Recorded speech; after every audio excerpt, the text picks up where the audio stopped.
Right SC ST వర్గీకరణపై supreme court కీలక తీర్పును వెలువరించింది. ఎస్సీ ఎస్టీలలో ఉప వర్గీకరణను సమర్థించింది కోర్టు. సుప్రీంకోర్టు ప్రధాన న్యాయమూర్తి జస్టిస్ చంద్రచూడ్ నేతృత్వంలోని 7 న్యాయమూర్తుల ధర్మాసనం తీర్పునిచ్చింది. రాష్ట్ర ప్రభుత్వాలకు అధికారం ఉందని సుప్రీంకోర్టు ఇప్పుడు స్పష్టం చేసింది. విద్యా ఉద్యోగాల్లో రిజర్వేషన్స్ కోసం ఈ వర్గీకరణ పనిచేస్తోంది. ఇదే విషయంపై మనతో మాట్లాడడానికి సీనియర్ నేత మోత్కుపల్లి నరసింహులు లైన్ లో ఉన్నారు. నమస్తే అండి. రైట్, ప్రెజెంట్ మనం చూస్తున్నాము కోర్టు తీర్పుపై ఇటు ఎస్సీ ఎస్టీ వర్గీకరణపై మీ అభిప్రాయం ఏంటి?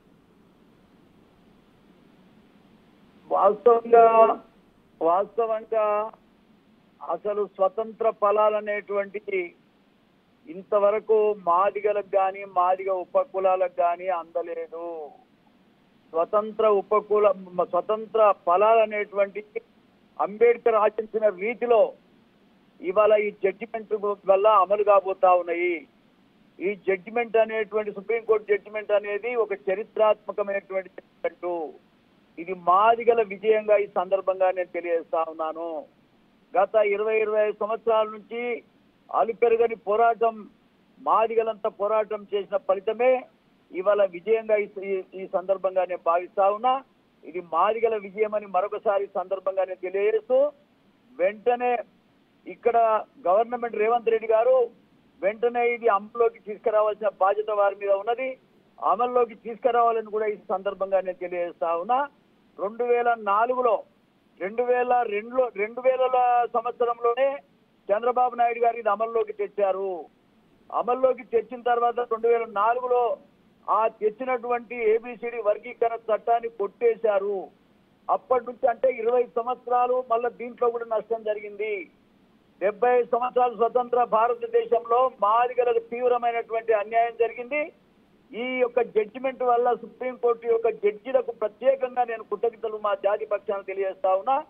ఇది హృదయపూర్వకంగా ఈ జడ్జిమెంట్ ను స్వాగతిస్తా ఉన్నా అని కూడా ఈ సందర్భంగా నేను తెలియజేస్తా ఉన్నా. అయితే మోత్కుపల్లి నరసింహులు గారు, ప్రెజెంట్ మనం చూస్తే ఇటు ఎస్సీ ఎస్టీ వర్గీకరణ గురించి సుప్రీంకోర్టు క్లారిటీ ఇచ్చినా వర్గీకరణ ఎలా జరగాలి అనేది అయితే ఇంకా చెప్పలేదు. అయితే వర్గీకరణ ఎలా ఉంటే అందరికీ కూడా ఆనందయోగంగా ఉంటుంది అని మీరు అనుకుంటున్నారు? పాపులేషన్ తగ్గట్టుగా ఎవరికి అన్యాయం జరిగి, మాలోళ్ళకు కూడా అన్యాయం జరగద్దు, మాదిగోళ్ళకు కూడా అన్యాయం జరగద్దు, ఎవరికి కూడా అన్యాయం జరగద్దు. పాపులేషన్ ప్రకారంగా ఎంత పాపులేషన్ నిష్పత్తి ఎంత ఉంటే ఆ శాతం ప్రకారంగా రిజర్వేషన్లు ఇవ్వాలనేది మొదటి వచ్చేస్తున్నటువంటి పోరాటం. తప్పకుండా ఆ బేసిస్ మీదనే జరగాల్సినటువంటి అవసరం ఉంది. ఆ బేసిస్ మీదే జరుగుతుందని కూడా ఈ సందర్భంగానే తెలియజేస్తా ఉన్నా.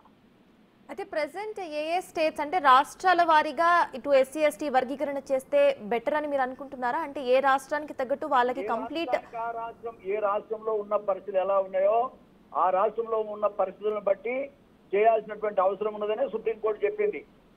ఆ రాష్ట్రాలకు అధికారం ఇచ్చింది. ఎందుకంటే ఆ రాష్ట్రాలకు తెలుసు ఏ కులం ఎట్లా ఉంది, వర్గీకరణ చేయాలంటే ఎట్లా చేయాలనో వాళ్ళు చేయాల్సినటువంటి అవసరం ఉంది. బాధ్యత రాష్ట్ర గవర్నమెంట్లకే ఇచ్చింది కాబట్టి వాళ్ళు చూడాల్సిన బాధ్యత వాళ్ళ మీద ఉంది. అందరికీ సమన్యాయం జరగాల్సినటువంటి అవసరం ఉంది. రైట్, థ్యాంక్ యూ అండి.